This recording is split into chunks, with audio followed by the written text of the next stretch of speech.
নমস্কার বন্ধুরা, আজ তৈরি করব এগ সয়া চিলি। খেতে অসম্ভব মজার লাগে, এইভাবে তৈরি করলে ভেঙেও যায় না আর দুর্দান্ত স্বাদের লাগে। গরম গরম ফ্রাইড রাইস, জিরা রাইস, লুচি, পরোটা, নান যেটা দিয়ে খাবে সেটা দিয়েই কিন্তু একেবারে জমে যাওয়ার মতন খাবার। তো চলো রেসিপিটা শুরু করা যাক। প্লিজ সবাই সাথে থেকো, একটা লাইক দিয়ে পুরো ভিডিওটা দেখার জন্য সবার কাছে অনুরোধ রইল। তো দেখো, এটা তৈরি করতে আমার লাগবে হচ্ছে সয়াবিন। আমি 50 গ্রাম সয়াবিন, ভালো মানের সয়াবিন নিয়েছি। ভালো করে ধুয়ে গরম জলে পরিষ্কার করে নিয়েছি। দুটো ডিম টুকরো করে নিয়েছি। একদম টুকরোটা তোমরা দেখলেই বুঝতে পারছিলে যে টুকরোটা কিন্তু আমি একদম ছোট করে নিয়েছি। এইবার সয়াবিনটাকে একটা বাটিতে নিয়ে পরিমাণ মতো লবণ দিলাম, কারণ সয়াবিনটা সেদ্ধ করার সময় কিন্তু আমি লবণ দিয়ে সেদ্ধ করেছি, যার জন্য একটুখানি লবণ দিলাম, একটু জিরের গুঁড়ো, একটু লঙ্কার গুঁড়ো দিয়ে এটাকে মিনিট খানিক একটু ঢেকে রেখে দেবো, তাহলেই হবে। বেশি টাইমও ঢাকার দরকার নেই। আর তোমাদের হাতে সময় না থাকলে না ঢাকলেও কিন্তু চলবে। তো তবুও আমি ডিমটা মাখাতে মাখাতে একটু মেখে রেখে দিলাম। এইবার দেখো, এই যে টুকরো করা সেদ্ধ ডিমটা, এর মধ্যে একটুখানি লবণ আর হচ্ছে একটুখানি হলুদ দিয়ে ভালো করে খুব সাবধানে মেখে নেব। এই মাখাটা বন্ধুরা অবশ্যই খুব সাবধানে মাখবে, কারণ কুসুমটা খুলে যাওয়ার একটা চান্স থাকে, যার জন্য আমি খুব সাবধানে লবণ আর হলুদটা মেখে নিলাম। তারপরে আবার ফিরে আসছি সয়াবিনে। সয়াবিনের মধ্যে এইবার আমি একটা ডিম দিলাম, খুবই সামান্য একটু লবণ দিলাম, কারণ এখানে কর্নফ্লাওয়ারটা দেবো, তার জন্য 3 চামচ কর্নফ্লাওয়ার দিলাম। কর্নফ্লাওয়ারটা অবশ্যই দেবে। কর্নফ্লাওয়ারের বদলে ময়দা টয়দা দিতে গেলে কিন্তু ততটা ভালো লাগে না। সামান্য একটু হলুদ দিয়ে ভালো করে মেখে নেব। তো এই মাখাটা মাখার পরে ডিমে আর কর্নফ্লাওয়ারের যে ব্যাটারটা নিচে থাকবে, সেই ব্যাটারে কিন্তু আমার ডিমটাও ভাজা হয়ে যাবে। তো ব্যাস, মাখা রেডি। এইদিকে আমি কড়াইতে আগেই তেলটা বসিয়ে দিয়েছি গ্যাসে। কড়াইয়ের তেলটাও গরম হয়ে গেছে। একটা একটা করে সয়াবিন দিয়ে দিলাম। মিডিয়াম ফ্লেমে 2 মিনিট মতন এটাকে ভেজে নেব। দেখো কতখানি ব্যাটার আছে, ওই ব্যাটারে কিন্তু আমার ডিমটা ভাজা হয়ে যাবে। আর সয়াবিনগুলো দেখো কত সুন্দর ভাজা হচ্ছে।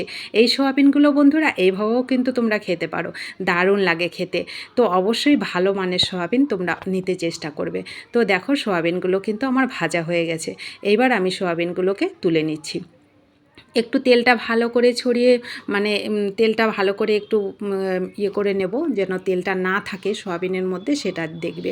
তো দেখো, আমি ভালো করে তেলটাকে ঝরিয়ে আমি পরে এই যে ব্যাটারটা ছিল তার মধ্যে ডিমটাকে খুব সাবধানে নিয়ে এটা দিয়ে দিলাম, কারণ এই কর্নফ্লাওয়ার ডোবানোর পরে ডিমের কুসুম কিন্তু আর খুলে যাবে না। তো দেখো, খুব সাবধানে আমি এটাকেও ভেজে নিচ্ছি। একটু সাবধানে উল্টাতে হবে, কারণ কুসুমটার জন্যই একটু ভয় থাকে। তো দেখো, আমি এটাকেও 2 মিনিট সুন্দর করে ভেজে নিয়েছি। ভেজে আস্তে করে এটাকেও তুলে নিচ্ছি। ব্যাস, রেডি হয়ে গেল ভাজাটা। এইবার আমি যে ব্যাটারটা ছিল ডিম আর হচ্ছে কর্নফ্লাওয়ারে, সেটাকেও দেখো ভেজে নিচ্ছি। এটা কিন্তু একেবারে ফুলুরির মতন হয়, খেতে দারুণ লাগে এটা।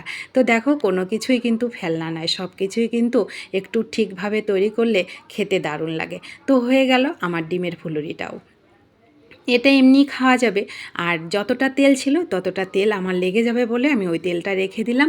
তোমরা চাইলে তেলটা পাল্টেও নিতে পারো। আমি ওই তেলেই তৈরি করে নিলাম। একটা রসুন কুচি করে দিলাম, এখানে ক্যাপসিকাম দিলাম টুকরো করে কেটে, আর হচ্ছে পেঁয়াজ দিলাম টুকরো করে কেটে। এখানে বন্ধুরা, এই ক্যাপসিকাম আর পেঁয়াজটা যখন তোমরা ভাজবে তখন একটু লবণ দিয়ে দেবে, তাহলে তাড়াতাড়ি সেদ্ধটা হয়ে যাবে। এখানে কিন্তু ঢাকা দেওয়ার কোনো দরকার নেই, তাহলে ক্যাপসিকামের কালারটা সুন্দর থাকবে না। 1 চামচ চিনি দিয়ে দিলাম, একটু লঙ্কা কুচি দিয়ে দিলাম, একটু হলুদ দিলাম, একটু লঙ্কার গুঁড়ো দিয়ে দিলাম, খুবই সামান্য কিন্তু, শুধু কালারটা হওয়ার জন্য। এটা একটু মিষ্টি মিষ্টি বেশি ভালো লাগে, ঝাল ঝাল। এখানে সয়া সস দিয়ে দিলাম 1 চামচ, 2 চামচ দিলাম টমেটো সস। এটাকে দিয়ে সুন্দর করে আমি এটাকে ভালো করে এই 2 মিনিট মতন একটু নেড়ে চেড়ে নেব। আর কালারটাও কিন্তু দেখো কত সুন্দর হয়েছে। তো বন্ধুরা দেখো, 2 থেকে 3 মিনিট পর আমি ফিরে এসে দেখো কষানো খুব সুন্দর হয়ে গেছে। এখানে আমি হালকা একটু গরম জল দিয়ে দিলাম, আর হচ্ছে ঝোলটা যখন ফুটে উঠেছে ডিমের পকোড়া, সয়াবিনের পকোড়াগুলোকে দিয়ে দিলাম। ব্যাস, এইবার শুধু 2 থেকে 3 মিনিট একটু ঢাকা না দিয়ে রান্না করে নিলে রেডি হয়ে গেল দারুণ স্বাদের খাবার। নামানোর আগে অবশ্যই 1 চামচ কর্নফ্লাওয়ার জলে গুলে দেবে। গ্রেভিটা খুব সুন্দর ঘন ঘন হবে, দেখতেও ভালো লাগবে আর খেতেও দারুণ লাগবে। আর অবশ্যই 1 চামচ গোলমরিচের গুঁড়ো দেবে যদি হাতের কাছে থাকে, আমি দিয়েছি, কোনো কারণে ভিডিওটিতে স্কিপ করে গেছে। দেখো কত সুন্দর কালার আর কত সুন্দর খাবারটা রেডি হয়ে গেল, কত ইজিভাবে। তোমরা অবশ্যই তৈরি করে খেয়ে দেখবে আর ছোট্ট করে একটু কমেন্ট করবে কেমন লেগেছে তোমাদের কাছে। ভালো লাগলে একটু শেয়ার করে দেবে। নতুন বন্ধু হয়ে থাকলে চ্যানেলটা সাবস্ক্রাইব করে পাশে থাকার জন্য অনুরোধ জানাচ্ছি। আর যারা যারা পাশে আছো তাদেরকে আমার অসংখ্য অসংখ্য ধন্যবাদ ও ভালোবাসা। ফেসবুক পেজ থেকে দেখলে পেজটা ফলো করে রাখার অনুরোধ রইল। যারা ফলো করে আমার পাশে আছো তাদেরকেও আমার অসংখ্য ধন্যবাদ আর ভালোবাসা। তো দেখো ডিমের পকোড়াগুলো কিন্তু কোনো রকম ভেঙে যায়নি, দারুণ লাগে কিন্তু এই খাবারটা। এই প্রসেসে অবশ্যই একবার তৈরি করে খেয়ে দেখবে, আশা করি অনেক বেশি মজার লাগবে তোমাদের কাছে।